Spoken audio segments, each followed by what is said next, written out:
Good morning, everybody. It is 8:30. It is Friday morning. It is June 2nd. I can't believe it's June 2nd, but it is. It's June 2nd, and I am excited. It is Coffee Talk with Kima time. I raise my cup to you, and let's do a little advertising there. How about that? How about that, right? Little Coffee Talk with Kima with a cup of donkey, and man, I'll tell you what, I'm pretty pumped about today. I can't wait to tell you why. But I want to start with this. Um, so most of you know, believe it or not, even with this great accent, that I'm a transplanted Yankee. I'm one of those guys. I'm one of those damn Yankees. And for those of you up north in New England and other parts of the country, if you don't know what a damn Yankee is, I learned early on when I first got to North Carolina back in 1991. A damn Yankee is a Yankee that comes down and stays. If you're a Yankee, you just come down, visit, and go back home again. But if you're a damn Yankee, you're somebody who comes down, visits, stays, and never leaves. And that's me. So anyhow, I am proud to be a damn Yankee. I love being here in North Carolina. I am also very proud to be from Massachusetts and having grown up there. But it gets me to thinking. Like I tell Jennifer all the time, Jen, you've never lived in the South. Jen's lived in Atlanta and she's lived in Raleigh. And if you know anything about Atlanta and Raleigh, they're very similar in many ways. Most of the people in those places aren't from those places, right? So I lived in Cullowhee. I lived up in Jackson County here in North Carolina, and most of the people there are from there. Most of the people there have never left there, right?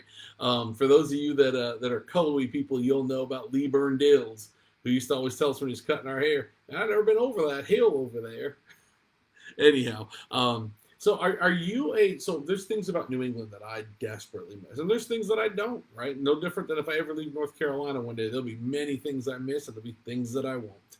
But are you from another part of the country that now live someplace else? It doesn't have to be here in Raleigh. Certainly, many of you are from that are watching or here in Raleigh. But are you from one part of the country and have moved someplace else? And if so, how much do you hold on to your original identity, your original traditions, all that kind of stuff, right? New England's different than North Carolina. It just is, right? And I'm not talking about just eating lobster and those kinds of things. I'm talking about like literally like what is it that is I don't know, just different.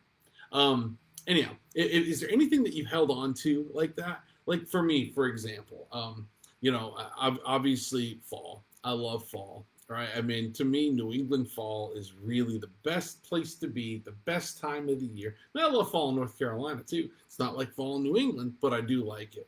But so are there things from back home, your sports teams, for example? Like all you gotta do is go to a Canes game when the Sabres are in town and it's full of Buffalo fans. Are there things are there like the Canes and the Islanders? Anytime one of those Northeastern teams comes down here to play, you see it fill up pretty good with fans of the opposing teams. Mo, I love it. Yeah, little donkey to you right here. First sip of the day in honor of my friend Miranda. And yes, I saved my first sip of my coffee for coffee talk. But what other things do you miss from home? And do you consider yourself now, like I've been here since 91. I've been here much longer than I was ever in New England. Do I consider myself a North Carolinian? Yeah, I do. But do I consider myself a New Englander? Yeah, I do. It's kind of the best of both worlds. And it's funny about home is that you romanticize the great things, right?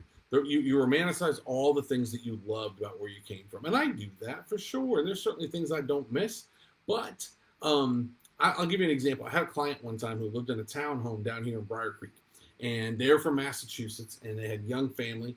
And they'd had enough. They wanted to go back home. I think they were just looking to nest a little bit. They moved back to New England in less than a year. They came back. We were unable to sell the townhome. It kind of worked out for them because they came back and moved back into their townhome again. Anyhow, if there's anything you miss, I would love to know what that is, which, again, brings me to fall, right? And so I want to ask you, I'm going to put a poll up here today. I would love for you to share with me what your favorite season is, right? So, and the reason I ask is we just started summer, right? The unofficial kickoff of summer is always Memorial Day weekend. Right? Memorial Day weekend is coming up. By the way, the ribs were great.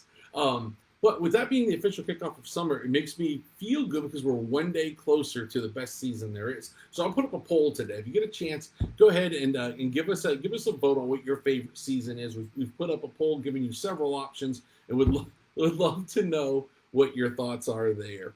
One of the things I do miss, though, one of the things I miss most about New England, right? Going back to this conversation. Oh, Donna, you're killing me. Always summer. Um, One of the things I miss about New England is the good soils. And no knock on North Carolina. You grow some pretty good things here. You don't grow like we grow back home. And I saw my friend up in Michigan has similar nice dark soil, no clay. It's great. Now this growing season is short, and yes, winters are hard. But man, we've got some really good soil back home. Our gardens back home trump any of the gardens that I've seen in people's houses here, and they're wonderful gardens here, and the produce is great. But it's not like back home. For those of you from up north, you know what I'm talking about. That nice dark, just it's just rich, full of earthworms and night crawlers. Just it's phenomenal. So I miss having my dad was and still is has the best garden. He eats no vegetables, by the way, but he grows them all and he just gives them away all summer long. But I miss that. Like we tried to grow some stuff here when we first came down, and it's the soils. You actually have to bring in soil. It's just a little harder. That's all. And the sun gets so hot. There's some challenges there.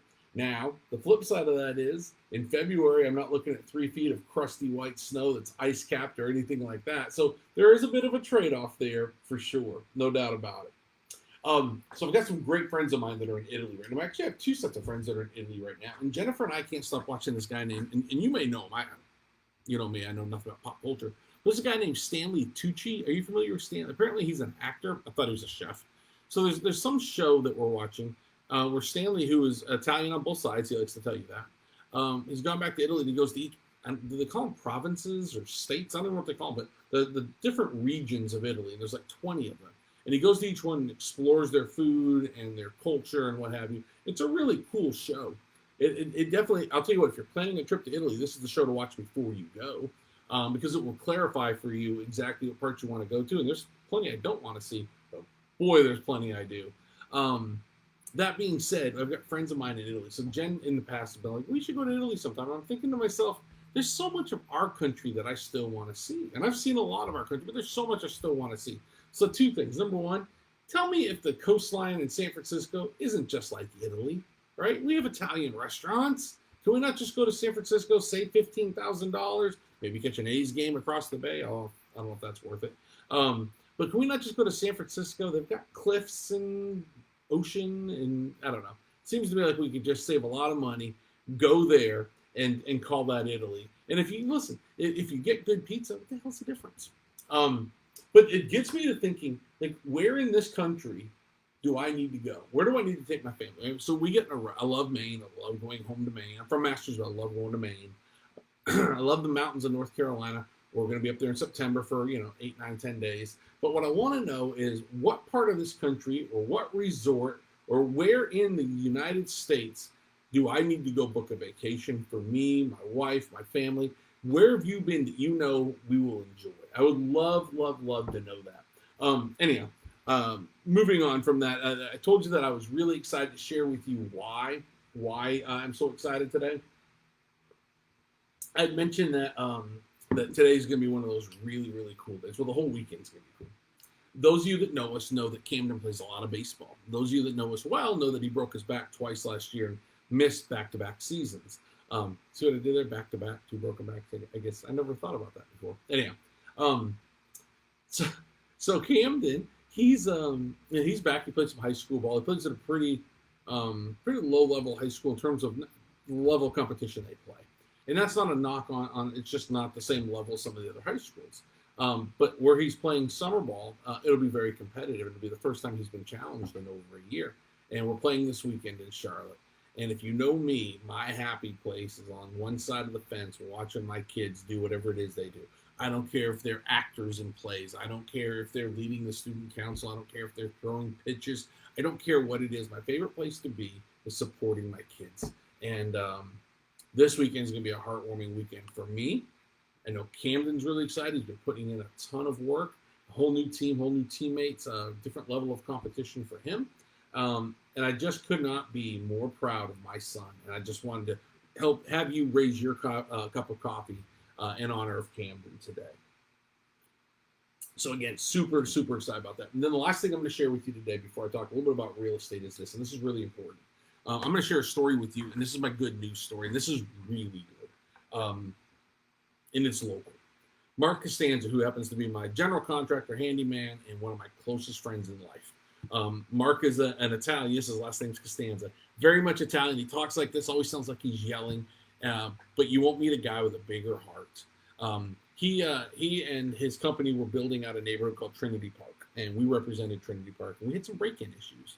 But we knew it wasn't anything substantial, but we just couldn't figure out what was going on. Then one day we figured it out. There's a couple of neighborhood kids that were 10 to 12 years old. They were breaking in. When I say breaking in, they're opening a back window that was never locked, that kind of thing. They'd come into a stage model, muddy shoes. They would mess around. I mean, they were just being kids, right? And, it caused some problems for us in the neighborhood.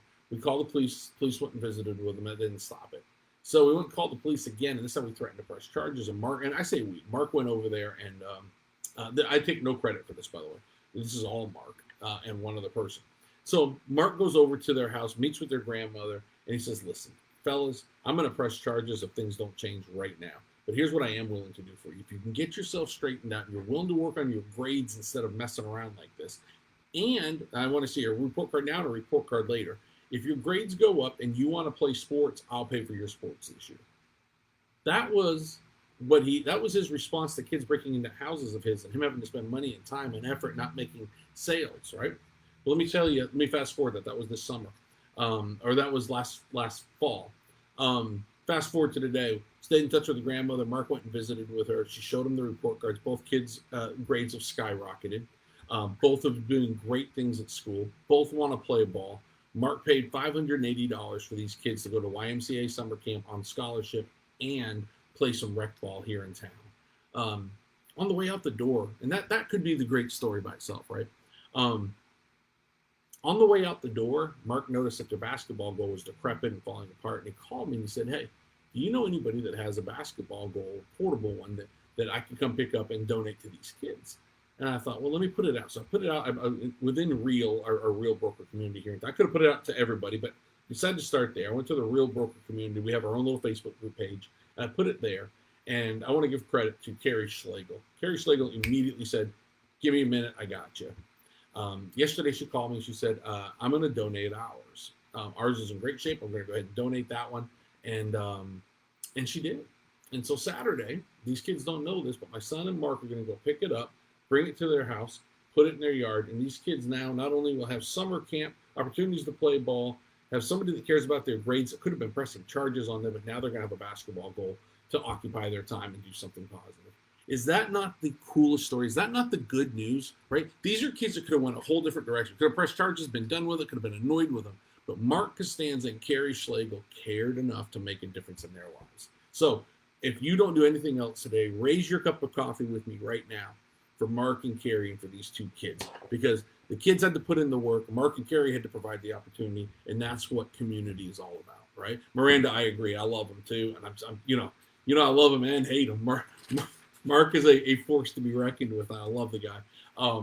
But man, I'm so happy and so proud to be associated with people like that. And I know I could have reached out to any of you, and if you had the opportunity and the means, you would have done the same thing. And that's what community is about, right? So look for those opportunities. Those don't write people off. Real estate update real quick for you. Get this. You want to hear some really crazy numbers? Active. 7,916 homes active on this day.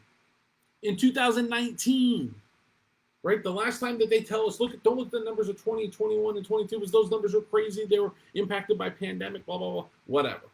2019 is the last time we had a normalized market. We had 7,916 homes on the market today. You know how many we have today? 4,900. We're down 37%, which sounds like a lot, right? So 7,900 down to 4,900 homes, right, to keep it easy. At that time, the previous 12 months, we'd sold just over 40,000 homes. Guess what? Previous 12 months, we've sold over 40,000 homes. At that time, here are the words we were all using. The market is white hot. Get into the market. The market is great. It's a great time to buy. The market is hot. The market is hot. It's hot. There's not a lot of homes to choose from. We've sold 40,000 homes in the last year. Today, we've sold 40,000 homes in the last year, and we have less to choose from. If you're looking to get into the market now, it's a good time. Let's micro that macro for a second, right? Let's look at Wake Forest specifically. Well, let's look at Raleigh, right? So we're down 37% in terms of active homes to buy right now from 2019 to today. In Raleigh, it's worse. We're down 47%. We have half the homes to buy today that we had then. We have more people living here than we did then. And we're selling as many homes now as we were selling then, right? White hot market 2019, white hot market today, less to choose from. Sellers, if you're looking to sell, contact us. Let us walk you through and navigate these waters. One more macro, right? Or micro rather. Wake Forest, right here in my hometown. Wake Forest had 482 homes for sale on this day in 2019.